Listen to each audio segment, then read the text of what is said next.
14.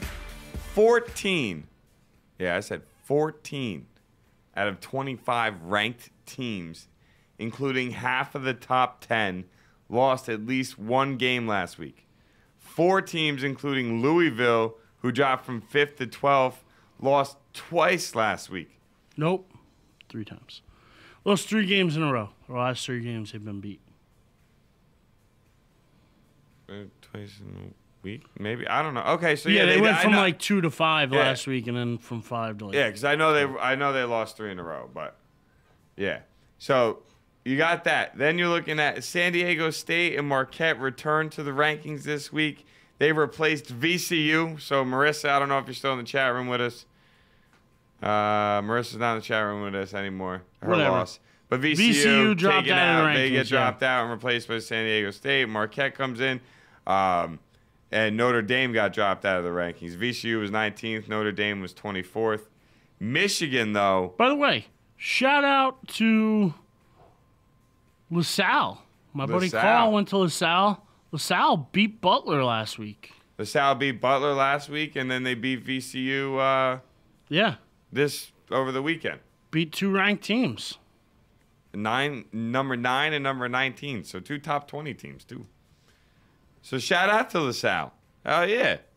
I got that on my other notes. I didn't realize that. I thought it was on this Went down there a few times. Had a good time. Good times at Yeah. LaSalle? That's good. So, So Michigan returns to the number 1 ranking for the first time since 1992? 1992. And the Fab November 30th, 5. 1992 to be exact. Look at this guy. This guy. I don't know what I'd do without this guy. Oh, wait. You guys can't see this guy because I couldn't get the camera to work. Uh-oh. I thought he was sweetening. It seems the bitterness has creeped back in. I was wondering if you were going to say something to me on that one. Oh, man. Remember the Fab 5? Chris Webber, Juwan Howard, Jalen Rose, Jimmy King, and Ray Now you Jackson. got Glenn Robinson III, Tim Hardaway Jr. Yeah. They got the ex-NBA stars kids now. Yeah, literally. Literally, actually. Not even like joking around about it. But they're a pretty good team, man. Pretty good, but I still think they're the second best team in the Big Ten. You think they're the second best team in the Big Ten? I think they're the second best team behind Indiana. I still look at Indiana as the best team in the Big Ten. All right. Well, Indiana's ranked 3rd right now. And we will have the Big Ten Conference Championship at one point. You're going to have these guys facing the regular season soon as well, too. Yeah. So, I mean, that's we'll get an opportunity to check that out. When do they play? That's what actually pull up Indiana's schedule. That's what I'm actually working on right now, sir. Got that covered. Don't you worry about it. But oh, man. So, Indiana, Michigan, that's Five, it's not March yet, buddy, but we're getting close. We're a couple weeks away from conference tournaments. Yeah, the conference tournaments pretty much determine the seedings. They play this Saturday. That is exciting. And then they end the year against each other. So you got 2 games to see what Michigan's about. Wow. Michigan ends their season at number 13, Michigan State, at number 23, Minnesota, home against Iowa, home against the number 11, Ohio State, and then at number, I'm sorry, I'm talking about Indiana, my bad, at number 1, Michigan. 4 of their final 5 games are against teams that are ranked right now. Now, obviously, that can all change very quickly in the world of college basketball, but as of right now, that's what they're looking at. So Michigan and Indiana, I wouldn't be surprised if you still see it. I mean, Ohio State's going to have an opinion on that one, but I still think you see Michigan and Indiana meet each other for the Big Ten Conference Championship.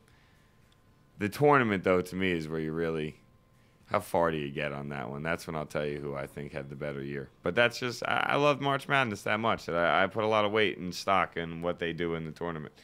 But first time since 92, as Erich mentioned for us, they advanced from number 2 to number 1 for the 4th time in their history. They were at the top 10 they were at the number 1 spot for 10 weeks in 64, 65, 8 weeks in 76 and 77, and 3 weeks at the start of the 92-93 season.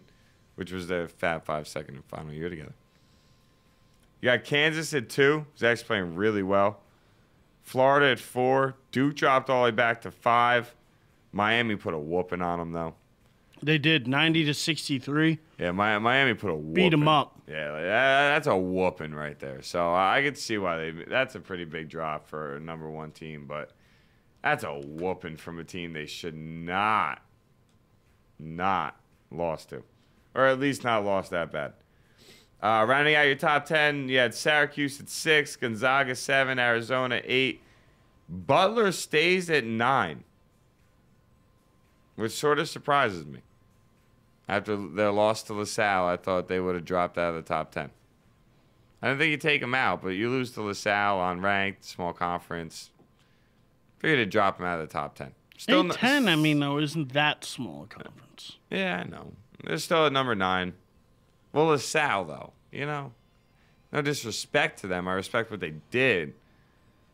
But LaSalle, I thought it would have knocked Butler out of the top 10. Oregon rounds out your number 10.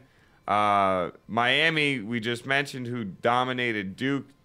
That big win gave them an 11-place jump in the poll, moving them from 25th to 14th.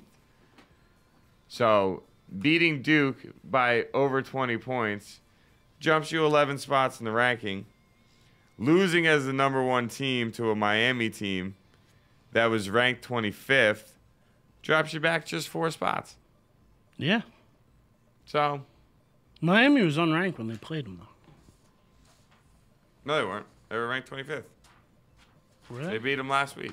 Yeah. Miami was ranked 25th last week. What'd they move up to then, Miami? Miami had to have moved up. They jumped up 11 spots to the 11? 14th. Yeah. That's too big a jump. That's what I was trying to say to you, my friend, and to everybody else. But the chat room it's gets too big a jump. Well, that's what I'm trying to say. They beat Duke, the number 1 team, by over 20 points. They jump 11 spots. Duke loses to the 25th ranked team by over 20 points, and they only fall back to the 5th. I understand that drop. I don't understand that jump. Louisville's all the way back at the 12. I'm surprised. To me, I could have seen them get knocked back even farther, to be honest with you. I wouldn't have seen them any further back than 15. Fair enough, but I think they were nice to him with 12. You got Marquette back in the mix now at number 25. Creighton back in the mix at number 21. I remember early in college basketball rankings, I couldn't understand how Creighton was up there. And then here we are now, 21 games in for that team, and they're ranked 21st. NC State, to me, is a team that I'm surprised is ranked as back as they are. They're at 19, behind Kansas State, Missouri, Ole Miss, Wichita State, Miami. I think they look better than every one of those teams. I don't know if you've had a chance to watch any NC State games, but they look good. All in all, they look good. They're going to fight for that ACC title at the end of the year with Duke. UNC is not going to get there. Didn't UNC beat UNC State? No. NC State has beaten UNC, has beaten Duke.